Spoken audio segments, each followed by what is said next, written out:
हाय दोस्तों, college news में आपका स्वागत है। दोस्तों आज इस वीडियो में डॉक्यूमेंट क्या क्या लगेगा काउंसलिंग के समय उसके बारे में बात करेंगे। डॉक्यूमेंट इस वीडियो उन सभी स्टूडेंट के लिए इम्पॉर्टेंट होगा, वो किसी भी स्टेट के हों, किसी भी डिस्ट्रिक्ट के हों, किसी भी कॉलेज हो या कोई भी यूनिवर्सिटी हो। अगर उसमें काउंसलिंग होते हैं, जो रिक्वायर्ड डॉक्यूमेंट है वो आज इस वीडियो में बताएंगे और वो सभी स्टूडेंट के लिए इम्पॉर्टेंट होगा। वीडियो में लास्ट तक बने रहेंगे। आई होप आपका सारा डाउट क्लियर हो जाएगा कि क्या क्या डॉक्यूमेंट लगेगा और कैसे क्या प्रोसेस काउंसलिंग की होने वाली है। सो दोस्तों आइए वीडियो को लेट किए बिना आगे बढ़ते हैं। वीडियो को लाइक नहीं किए तो लाइक कर दें, सब्सक्राइब नहीं किए तो सब्सक्राइब कर दें, जिससे आने वाले वीडियो का नोटिफिकेशन आपको मिलता रहे। सबसे पहले बात करें, आपके पास आपका एडमिट कार्ड होना चाहिए। ठीक है, कुछ कॉलेज ऐसे हैं कि जब किसी कोर्सेज का कम एप्लीकेशन होता है, कम फॉर्म भरा जाता है, उसका काउंसलिंग डायरेक्ट काउंसलिंग कराई जाती है कि उनका एग्ज़ाम नहीं होता है, उनका सीधे काउंसलिंग होता है। उस केस में भी ऐसे स्टूडेंट का ऐसे स्टूडेंट का एडमिट कार्ड आता है। ठीक है, जब और स्टूडेंट का एडमिट कार्ड आएगा उसी के साथ आपका भी एडमिट कार्ड आएगा, तो आपको अपना एडमिट कार्ड प्रिंट करना है, पहली बात। दूसरी बात, कई ऐसे कॉलेज हैं जहाँ पे काउंसलिंग ऑनलाइन होती है, कहीं कहीं पे काउंसलिंग ऑफलाइन होती है। जहाँ पे काउंसलिंग ऑनलाइन होती है वहाँ पे उनके वेबसाइट पे जाके काउंसलिंग के ऑप्शन पे क्लिक करेंगे। काउंसलिंग में जो आपका पर्सनल डिटेल मांगा जाएगा, क्या क्या सब्जेक्ट लेंगे वो आपको भरना है।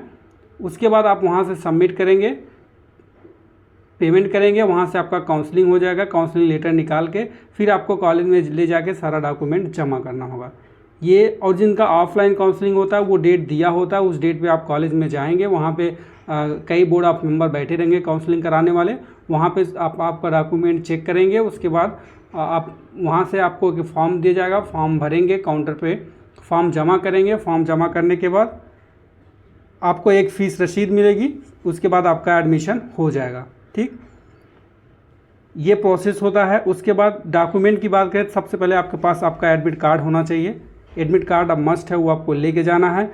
अगर आप ग्रेजुएशन करना चाहिए, BSc BCom में एडमिशन लेना चाहते हैं बैचलर डिग्री में, तो आपका 12th मैंडेटरी होता है, तो आपका 10th प्लस 12th की मार्कशीट होनी चाहिए। 10th और 12th की मार्कशीट आपका ओरिजिनल होनी चाहिए, और उसका 10th का 2 फोटोकॉपी, 12th का 2 फोटोकॉपी आपका वो भी आपके पास होना चाहिए। और जो फोटोकॉपी होगा उस पर आपका नीचे सिग्नेचर भी होना चाहिए, सेल्फ असिस्टेड होना चाहिए।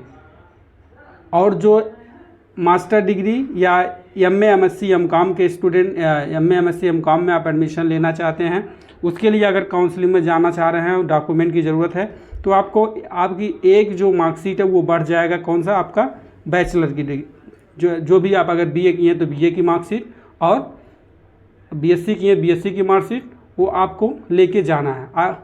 ये आप जान लीजिए कि आप फॉर्म भरते समय जो भी क्वालिफ़िकेशन उसमें आप डालें, उसकी मार्कशीट आपके पास ओरिजिनल होनी चाहिए। यहाँ पे एक कन्फ्यूजन की बात यह है कि कुछ स्टूडेंट का जो है ओरिजिनल मार्कशीट नहीं आई रहती है समय से, तो वो क्या करें? आपको क्या करना है, आपको ऑनलाइन मार्कशीट को प्रिंट करना है। प्रिंट करके आप अपने कॉलेज में जाके प्रिंसिपल से आप उसे सेल्फ कॉलेज का मुहर लगवा के सिग्नेचर करवा लेंगे। उस केस में आपकी मार्कशीट ओरिजिनल मानी जाएगी। तो ये करके आप एडमिशन करा सकते हैं। सो इसमें भी कुछ चीज़ें, और आपके अगर आप OBC SC ST के स्टूडेंट हैं तो आपके पास कास्ट सर्टिफिकेट होना चाहिए, यानी जाति प्रमाण पत्र और निवास प्रमाण पत्र, 2 चीज़ होना चाहिए। अगर जनरल के स्टूडेंट हैं तो उनके पास निवास उनका बन जाता है, निवास प्रमाण पत्र होना चाहिए। अगर आपका एक साल या 2 साल या 3 साल अगर आपका गैप है, तो उस केस में आपके पास गैप सर्टिफिकेट होना चाहिए। आपका अपना आधार कार्ड होना चाहिए। उसके बाद आपके पास आपका जो एग्जामिनेशन फॉर्म है, एंट्रेंस एग्जाम फॉर्म, उसका एडमिट कार्ड होना चाहिए। काउंसलिंग लेटर होना चाहिए। इतनी चीज़ें आपके पास होनी चाहिए। और जो EWS के कैंडिडेट हैं उनके पास भी EWS का सर्टिफिकेट होना चाहिए। ये EWS सिर्फ जनरल कैंडिडेट का बनता है, और SC ST OBC के जो कैंडिडेट है वो अपना कास्ट सर्टिफिकेट बनवाएंगे, और निवास सर्टिफिकेट भी उनको बनवाना होगा, आय जात निवास। ठीक, अब यहाँ देख लेते हैं। महाविद्यालय में काउंसलिंग के समय आवेदन पत्र के साथ निम्नलिखित प्रपत्र संलग्न करना आवश्यक होगा। हाई स्कूल और इंटरमीडिएट परीक्षा के अंक पत्रों की स्वप्रमाणित 2 फोटोस्टेट प्रतियां तथा मूल प्रमाण पत्र मिलान हेतु। यानी हाई स्कूल और इंटरमीडिएट की जो आपकी मार्कशीट है वो आप लेके जाएंगे ओरिजिनल, उसकी 2 फोटो कॉपी भी करा के लेके जाएंगे। उसमें आपका नीचे सेल्फ असिस्टेड होना चाहिए, नीचे आपकी सिग्नेचर होना चाहिए, मतलब जो फोटो कॉपी कराएंगे उसके नीचे आप अपना सिग्नेचर कर लेंगे। ठीक, एक सेट आप बना सकते हैं। सबसे पहले क्या करेंगे, आप एडमिट कार्ड रखेंगे ऊपर। अगर आपका ऑनलाइन काउंसलिंग है तो आप काउंसलिंग लेटर उसके बाद लगाएंगे, उसके बाद आप हाई स्कूल का लगाएंगे, फिर इंटरमीडिएट का लगाएंगे, फिर उसके बाद आप अपना आधार कार्ड लगाएंगे, फिर आय जात निवास लगाएंगे, फिर उसके बाद आपका स्थानांतरण प्रमाण पत्र, कैरेक्टर सर्टिफिकेट जो आपके पूरा का स्कूल से बनेगा वो आपको लगाना है। तो इसी हिसाब से आप क्रम में लगा के फिर सारे पे जो फोटोकॉपी वाला क्रम रहेगा, डॉक्यूमेंट रहेगा, उस पर आप नीचे अपना सिग्नेचर कर लेंगे। हाई स्कूल इंटरमीडिएट परीक्षा के अंक पत्र के 100 प्रमाणित पत्र, 2 फोटो स्टेट प्रतियां तथा मूल प्रमाण पत्र मिलान हेतु होना चाहिए। वहाँ पे जब आप ले जाएंगे तो आपको ओरिजिनल देख के मिलाया जाएगा, उसके बाद आपको ओरिजिनल दे दिया जाएगा और उसका जो फोटोकॉपी है वो जमा हो जाएगा। पिछली संस्था से प्राप्त, यानी आप 12th जहाँ से करके आए वहाँ आपको एक कैरेक्टर सर्टिफिकेट बनवाना होगा। वहाँ जब जाएंगे तो आपको चरित्र प्रमाण पत्र वहाँ पे बना के देंगे, साथ ही साथ स्थानांतरण प्रमाण पत्र यानी TC, ठीक है, वो आपके पास होना चाहिए। उसके बाद पासपोर्ट साइज के 2 फोटो, लगभग 6 फोटो आपके पास रहेगा तो आप सेफ रहेंगे। पासपोर्ट साइज के 2, 4, 6 फोटो अपने पास रखें। ठीक, उसके बाद अगर अनुसूचित एवं पिछड़ी जाति के नवीनतम प्रमाण पत्र केवल आरक्षित वर्ग के लिए, यानी अगर आप आरक्षण का लाभ ले रहे हैं, आरक्षण का लाभ तो SC, ST एंड OBC लेते ही हैं, तो इस केस में आपके पास SC, ST एंड OBC का कास्ट सर्टिफिकेट हो और निवास आय भी रहेगा, तो यहाँ पे मेंशन भी है। कास्ट जाति प्रमाण पत्र, आय प्रमाण पत्र की मूल एवं स्वप्रमाणित फोटो स्टेट होनी चाहिए, यानी इसका ओरिजिनल भी होना चाहिए, इसका फोटोकॉपी भी होनी चाहिए। संबंधित कक्ष के लिए निर्धारित वार्षिक शुल्क के धनराशि काउंसलिंग के 3 दिन के अंदर में ऑनलाइन जमा करना होगा। ये जो है, अगर आपका जो भी नोटिस आई होगी उस नोटिस के अकॉर्डिंग आपको करना है कि अगर आपका ऑनलाइन काउंसलिंग हो रहा है या ऑफलाइन काउंसलिंग हो रहा है, जो डेट दिया गया उसी डेट पे, उसी डेट के अंतर्गत उसी डेट के अंदर में ही आपको काउंसलिंग कराना है, अन्यथा आपकी काउंसलिंग रद्द मानी जाएगी। उसके बाद आगे देखेंगे, प्रवेश परीक्षा का प्रवेश पत्र मूल रूप से यानी वही आपका एडमिट कार्ड होना चाहिए, वो पहले आपको बता दिए हैं। किसी भी पाठ्यक्रम में दूसरे, तीसरे, चतुर्थ वर्ष में, ये तो आपका प्रवेश लेने वाली बात है, इसमें और कुछ है नहीं काउंसलिंग से रिलेटेड। तो ये चीज़ आपको ध्यान देना है। बात करें, एक आपका UG हो जाएगा, एक आपका PG। 2 प्रकार के स्टूडेंट होंगे, जो UG मतलब BA, BSc, BCom under graduate, PG मतलब पोस्ट ग्रेजुएट यानी MA, MSc, MCom जो मास्टर डिग्री ले रहे हैं। तो इस केस में UG एंड PG के केस में क्या होगा, आपके पास हाई स्कूल की मार्कशीट होनी चाहिए, आपके पास इंटरमीडिएट की मार्कशीट होनी चाहिए। ये 2 चीज़, इनके पास हाई स्कूल की मार्कशीट, इंटरमीडिएट की मार्कशीट और साथ ही साथ बैचलर डिग्री की मार्कशीट यानी जो BA, BSc, BCom की है उसकी मार्कशीट, ठीक है। उसके बाद आपके पास आपका एडमिट कार्ड होना चाहिए। काउंसलिंग ऑनलाइन है तो काउंसलिंग लेटर होना चाहिए। उसके बाद आपके पास जिस कॉलेज से आप पढ़ के आए उसका कैरेक्टर चरित्र प्रमाण पत्र और स्थानांतरण प्रमाण पत्र यानी आपका TC होना चाहिए, और साथ साथ कैरेक्टर सर्टिफिकेट भी बनता है, वो भी आपके पास होना चाहिए।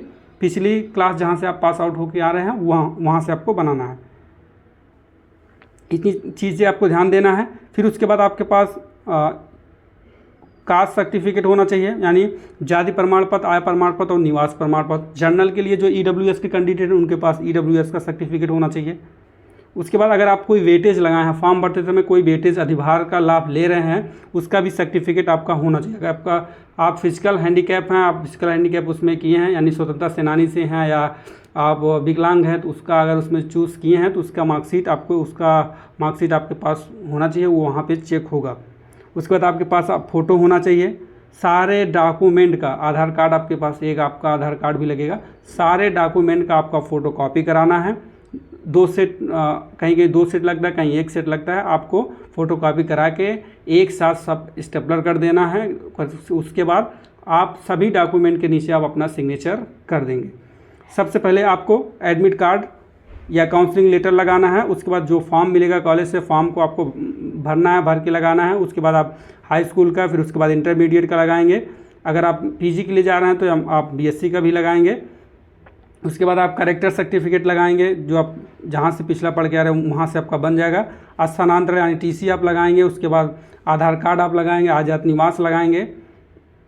और अगर कोई फिजिकल स्वतंत्रता सेनानी के कैंडिडेट है तो वो उसकी मार्कशीट लगाएंगे, या स्पोर्ट कोटा में एनसीसी एनएसएस के हैं तो वो आपका लगाएंगे।